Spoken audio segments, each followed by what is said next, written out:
From a board game that has been nominated to the biggest board game award out there. To a reprint of an old classic. But are these games any good? Let's find out. Here's the lineup of the best board games we have played this month. And at the end, we will tell you which of these is the game of the month. We're gonna present a game, then rank them in one of these categories. Mine, if that's a game that we would buy, if we wouldn't have it. Then, if you already bought it and I'm fine with only you having it and play it occasionally, it goes into the friends category. Or if it's not for us, it's gonna go into other collection. And the first candidate for the Board Game of the Month award is Bombusters, which is also nominated for the Game of the Year award. Which award will it get first? We don't know. In Bombusters, we're busting bombs. And you do that by cutting wires. And we gotta cut all of them. And if we cut a wrong one, tick. And we got another wrong one. Or if you cut the red wire, which might be somewhere, Immediately. You need to cut the red wire, but it has to be the last wire you cut. So how do you cut wires, right? Well, Giannis, is this wire number 2? Yes. Great, I have number 2 as well, and we've cut those wires. And if I was wrong, you'd say, no, it was, for example, 8. And that was that one mistake. And then it would be your turn. We would keep guessing these numbers back and forth until we've cut all the wires. And in each game, there'll also be a yellow wire, which can only be cut together with another yellow wire. And there'll be the red wire, which will need to be cut the very last. There are a ton of things that are introduced throughout the game. For example, like these special things that we can use. When we cut all the number 6 wires, it becomes available. And it comes with more scenarios, even more scenarios. I see where this is going. Even more scenarios, and if that is not enough, even more scenarios. Tons of unique things that change the game sometimes 180 degrees, maybe, possibly. You'll have to find out for yourself. Okay, so this one goes, well, where do you think it goes? It goes into... It definitely goes into my collection. There's so much content, I'll probably never play through all of it, but I'm excited to open the new boxes and see what's in there. So you had cats on the cover, so I have to go with cats as well. Kyoto no Neko? Neko means cat, turns out. So in this game, you're gonna be a little kitty at the beginning of the game who wants to grow up. Right. And to grow up, you have to learn some life experiences, like befriending different animals, catching some birds, trying to avoid old ladies on bikes. And whenever you fulfill these things, like befriending this lovely doggy, you will get a bell, which is a victory point.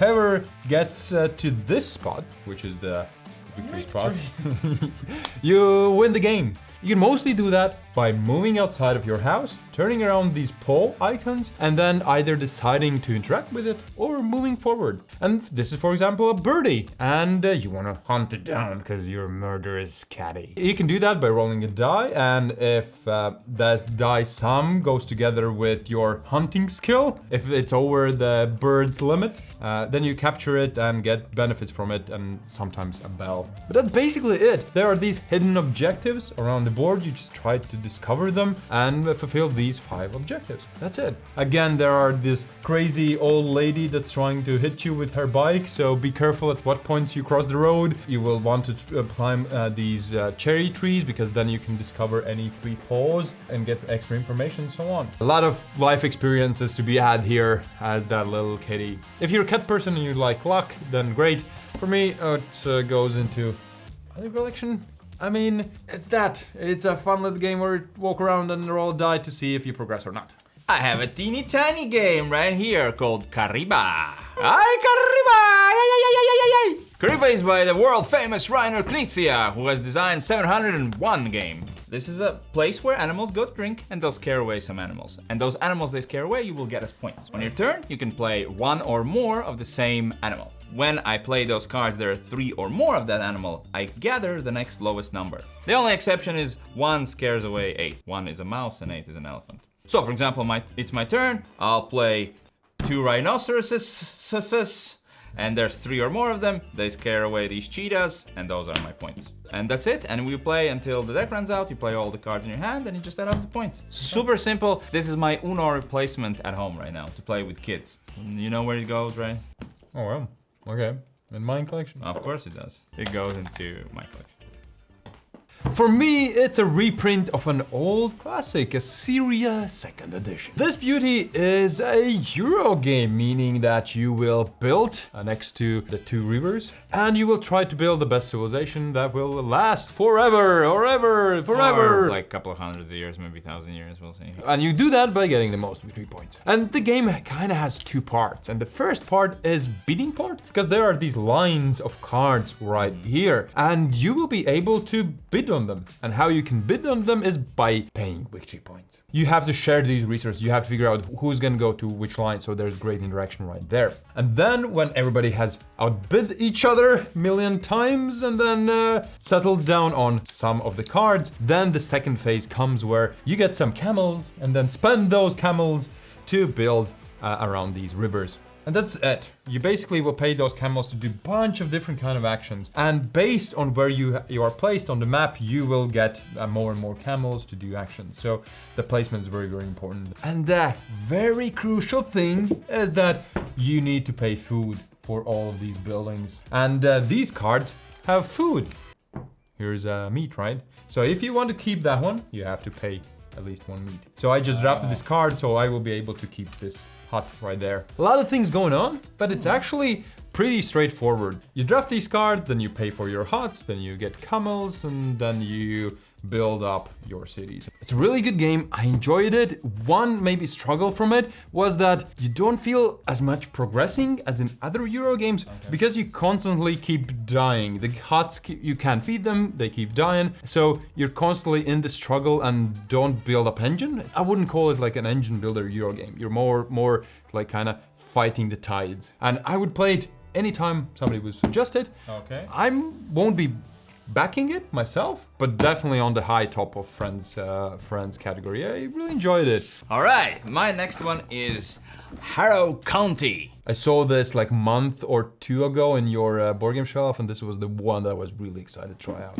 This is an asymmetric area battling game. Each of us are trying to score 7 victory points. Right here, you count. First one to get 7 victory points wins. Each of us has one way how we score points differently. You are trying to rescue these little villagers to get them back to your home.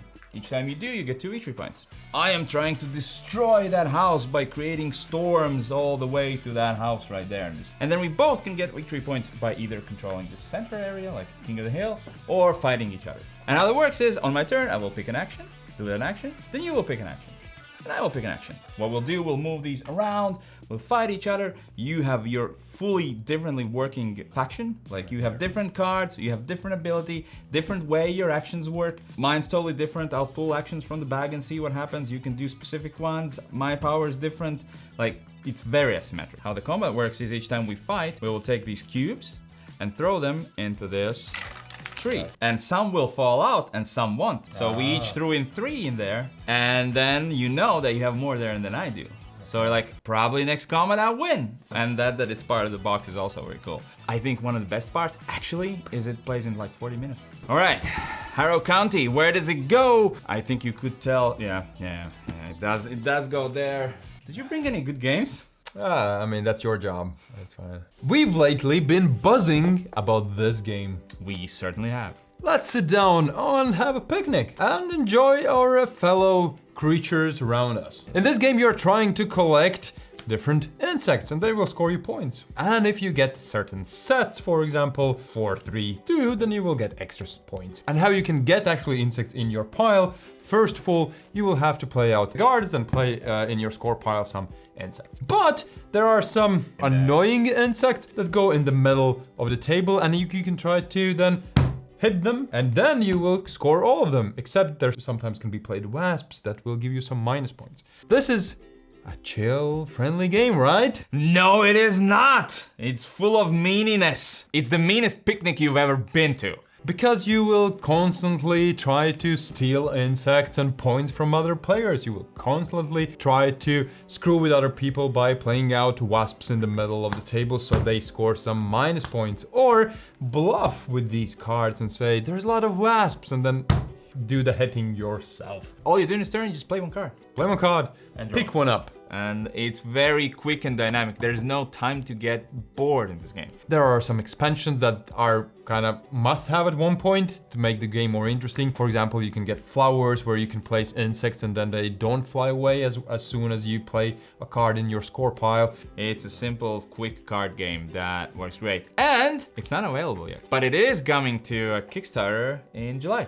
I am excited where you're gonna put this. It's definitely not Others. It's definitely not Others. I think it's gonna go into my collection. Alrighty. I really like it. It's a nice little party game that I think everybody, especially because of the theme, could get into. I started with an asymmetric game and I'm gonna end, well, I didn't start. The previous one was asymmetric and this one's, never mind. Let's move on. Kelp. I need some kelp. Kelp. Shark versus octopus. Shark. And we don't know where the octopus is. It's somewhere. Shark needs to find the octopus to win and defeat it in battle. But octopus either needs to wait until the shark gets tired or eat enough of his little things that he eats. Two ways the octopus can win and only one way the shark can win. So how does that work? The octopus is playing a deck building game. He has a hand of cards. He'll play those cards. He'll pay with revealing blocks.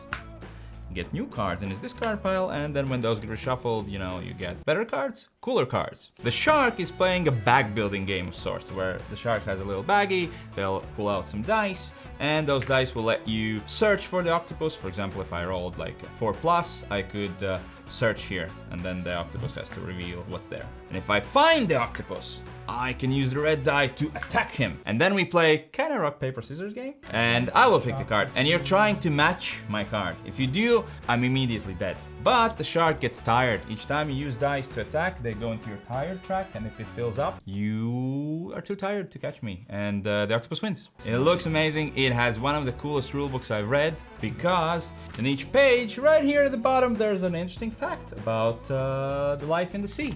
All right, Shark versus Octopus is going into Other collection. What?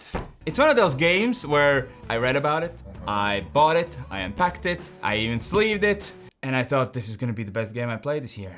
And it was not. I'll continue with the animal theme with the last game on my list, which is Primates. You will try to befriend some monkeys and step on this track of evolution to make sure some of them go extinct. But that's a good thing if they go extinct because they evolve into better creatures with more skills. So essentially what you're gonna do is roll a bunch of dice and then allocate them through your monkeys. These are your beautiful looking orangutans, and then you can just assign, for example, this 2 to this orangutan, which means 1, 2. And because he stepped on a resource, you take that resource. And there's a few things you wanna do along the way. For example, if you ever step on this icon right here, on this token, then you check, all right, in the S5 evolution like kind of path, there was these monkeys, Mio and Ticus. And if you have the correct resources from him to develop, then you can say, all right, this guy goes extinct, I will collect these 6 victory points. So you basically try to evolve these monkeys to